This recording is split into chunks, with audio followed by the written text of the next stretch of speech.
today, you mothers who will make your daughters come to church, but will let your sons stay home and play video games. The devil is a liar. Until that boy starts writing a rent check or a mortgage check, he ain't got no business being up in your house, eating your peanut butter and jelly, laying on your couch and flipping a Wii game while the sisters are up in church. Go on and preach, Talbert.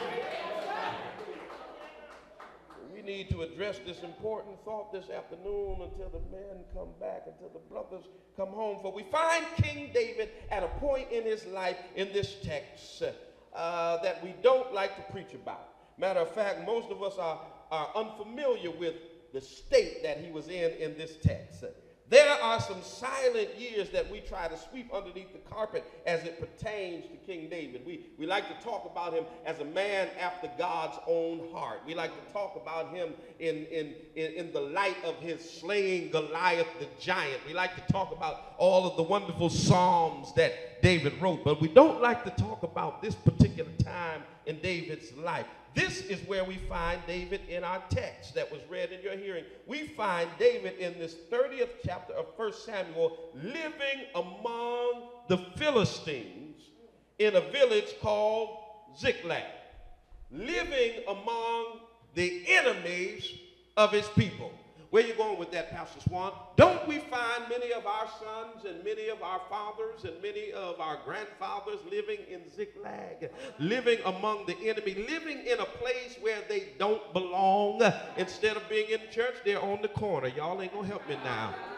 Instead of taking care of their children, they're off doing something else, selling drugs, doing this, doing. They're off in Ziklag, living among their enemy. David, his family, his followers have been there for the past 16 months, chilling among their people's enemies.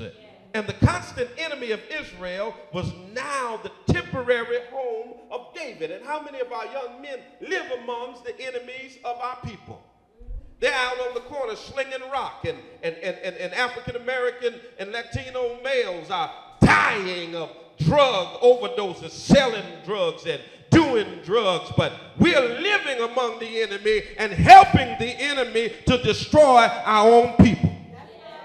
No, I'm familiar with the age-old argument that we don't make no planes and we don't make no boats and we don't bring the drugs over here. We don't manufacture the drugs, but they find their way into our communities. I'm very familiar with that age-old argument, but at the same time that we don't make the drugs and we don't fly them over here, we go and buy them and sell them to our cousins. Come on, y'all ain't gonna help me now. We go and sell them to the young people in our neighborhood. Nobody's holding a gun to our head and telling you to poison your own people. And we find David here living among his enemies. It's the temporary home for the past 16 months. He's hiding out, and we wonder who he's hiding from. Let me tell you who he's hiding from. He's not hiding from Saul alone, but he's hiding from God. I'm going to help bring that out in a moment here. It's highly significant to note at this point that there are no recorded prayers or psalms by David during this time period. David didn't write, "The Lord is my light and my salvation, whom shall I fear?" while he was in Ziklag. David didn't write, "I will bless the Lord at all times, and his praises shall continually be in my mouth," while he was in Ziklag. He didn't write no songs. He didn't write any psalms during this time period. God was no longer a high priority in David's life during this time.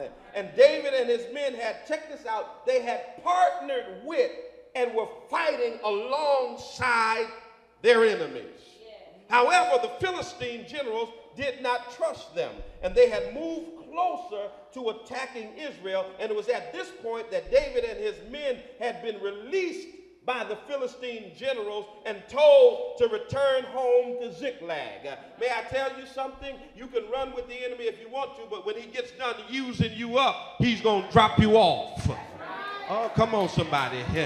You are going to be just like a Kleenex, good for use, and then thrown in the trash. Have you ever noticed that they will use our young men? They'll get them at 7 years old, 8 years old to run drugs. Come on, somebody.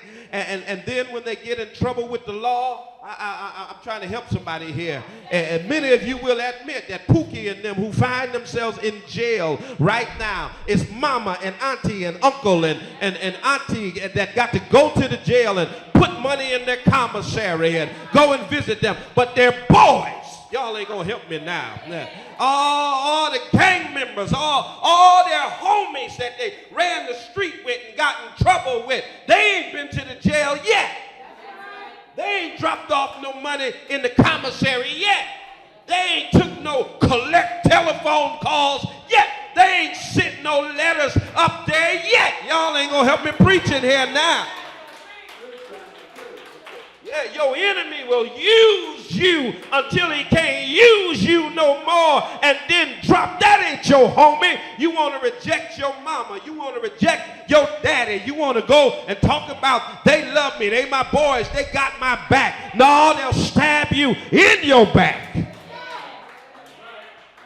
So the Philistines said, David, we ain't got no use for y'all no more. We don't trust y'all in the first place. We only wanted to use you for this last year and 4 months so you can help us get to this particular point in our journey. Now, go on back home to Ziklag. And check this out, what happened while the brothers were gone from Ziklag. You got to see the picture here. The brothers were gone. And nobody was left in Ziklag but the sisters and the babies. And David and his men went back to Ziklag. They reached Ziklag on the third day. Now the Amalekites, who were also David's enemies, had already raided Ziklag. They had attacked it and burned it, and they had taken captive all the women and the children that were there. They didn't kill them, but they carried them off and went on their way. So on the third day, which indicates that David and his men covered about 25 miles a day on their march from Aphek to Ziklag. And they arrived there tired and hungry, check this out, and expecting all of the comforts for a welcome home celebration. Isn't it something how our young men walk away from home, and then when they get beat up out there among the Philistines, and then when they come back home, they're expecting a home-cooked meal. Y'all ain't gonna help me now. They're expecting a nice soft bed. They're expecting to get their room back. They're expecting to get all of the comforts of home back again. The same house that they walked out of, that they walked out on. And when they were slinging rock and making money, that they didn't send no money back home to take care of. But then when they get used up and they get out of jail or they get out of rehab, they expect to be able to go back to Ziklag and find the comforts of home. And so David and his men were out there among their enemies, and now they're back home. They're tired, they're hungry, they're rejected, and they are expecting a welcome home celebration. But while David and his men were to the north trying to join the Philistine army, trying to hang out with the in crowd, come on now, trying to do their thing while they were trying to be in with the wrong crowd, their own city of Ziklag was unguarded. The opportunistic Amalekites took advantage of the defenseless city, attacked it, and burned it to the ground. Brothers, when we are away from home, it gives the enemy the opportunity to take advantage of our home. They take advantage of our children. They take advantage of our sons. Because we're not there, then we wonder how the gangs got in with them. Y'all ain't gonna help me now.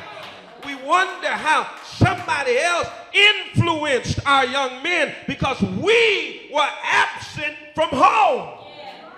And And so they left the city defenseless. They attacked it. They burned it to the ground. And so David and his men came to the city. And as they came within a few miles of the city, the hearts of David and their men must have brightened. They were discouraged that they hadn't been allowed to fight with the Philistines because they were soldiers. And soldiers want to fight. But at least they knew they were coming home. And home meant all of their familiar surroundings, all of their families, everything that would brighten up their day.